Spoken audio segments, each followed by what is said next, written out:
The Motor City continues its battle with high unemployment due to a struggling American automobile industry. Yet the New Age movement continues to flourish in this city. A Detroit attorney named Constance Cumbey began to notice this in 1980 when she began a massive research campaign. I'd go in there and I read practically everything in the store on prophecy and biblical commentary. And then I started noticing a different line of books that ran in their bookstores, and I noticed there were books from writers of many denominations. And the books didn't particularly sound like their own denomination, but they all sounded exactly like each other. There were books that called for the creation of a new world order. World Food Authority, World Water Authority, a New World Information Order. They would make frequent reference to the Club of Rome reports and a Global 2000 report, which was just coming out about the time I was heavily into this study. And the books looked very much like things I had seen in the old political world that I was no longer particularly active in. And it looked like what we would call a political platform. So I started thinking, isn't that interesting? Wouldn't that be convenient for the Antichrist? And I felt ashamed of myself as soon as I thought it. I said, well, these are Christian books by Christian writers. But my attention was riveted to those books, and I kept going back and looking, and I noticed the vocabulary was rather unique. Now, if there's one thing I've always prided myself on, it was my vocabulary. These books, things were done holistically. We didn't live on Earth. We lived on spaceship Earth in a global village on a very crowded planet. We all had to undergo this strange new transformation because we were entering a new paradigm. We had to have a new vision. Our old ways wouldn't do. Now that we were going into this new crowded planet, some of the books were saying that that there were truths in other religions as well that we should take a look at, that all the world's religions had the same central truths. And they were talking about courage for dialogue, and it looked to me like the dialogue was tilting heavily in favor of Eastern mysticism more than the Eastern religions adopting portions of Christianity. But I noticed that the books of the Strange New Theology had the very same vocabulary as the books with the very heavy political platform, and the books with the Strange New Theology would make references to the political aspects.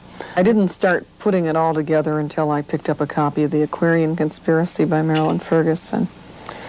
And she said that they communicated in the movement with code words and signals. She said the movement was large. She called it a great shuddering conspiracy, ready to overtake us. Page 37 of her book, she said in many different places at many different times, the kindling had been carefully laid for the real conflagration, the one that would forever alter the landscape. She said they had broken with certain key Western values, and whenever I hear that, I wonder which ones. And so I turned to her chapter entitled Spiritual Adventure Connection with the Source. And sure enough, she said, we turn east for completion. Eastern mysticism, direct experiential religion was the order of the day. And I had noticed that trend through all the books I had looked through. She quoted from the Aquarian Gospel, and I picked up a copy of the Aquarian Gospel. And page 14 denied Jesus was the Christ. Page 16 said one may enter fully into the spirit of the God of force. And that rang a bell with another Bible verse I'd learned. He shall honor in his estate the God of force is a God whom his fathers knew not. Daniel 11:38. That's the King James Version I was quoting from. And then chapter 14 of the Aquarian Gospel prophesied that one day a mighty master soul would come to earth, a light greater than Jesus, to light the way to the throne of perfect man. So I figured that was a direct satanic prophecy of the Antichrist. And finally, I picked up a book by Benjamin Creme.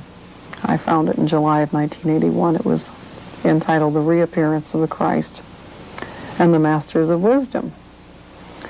And it said, since July 19th, 1977, the Christ has been among us. Well, I had so many insane books from the New Age movement saying this kind of thing, I kind of disregarded that one. Put it aside until I was computer cataloging the collection in September. And I picked it up again and skimmed it, and the back had a section on how the plan is working out.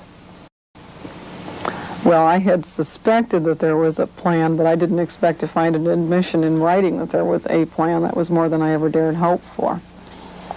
And sure enough, he cited a lot of the components, things that I had seen in the Christian bookstores, even as evidence of the fact that the plan was working out. He talked about this move towards centralization of our food supplies and change of our economic system and of a new world economic order. And he said that they had hoped that the Christ would make his declaration by mid-1982 at the latest. And at that point, I skimmed through Benjamin Krem's bibliography in the back, and he had said he was an Alice Bailey disciple. I'd never paid that any attention either. And I thought maybe his bibliography was worth perusal. And he quoted from Alice Bailey at length and said he was her disciple, and in the back he said to read The Externalization of the Hierarchy. And he was right on target. That was the book to read. It was all laid out very coldly, repeated references to the plan.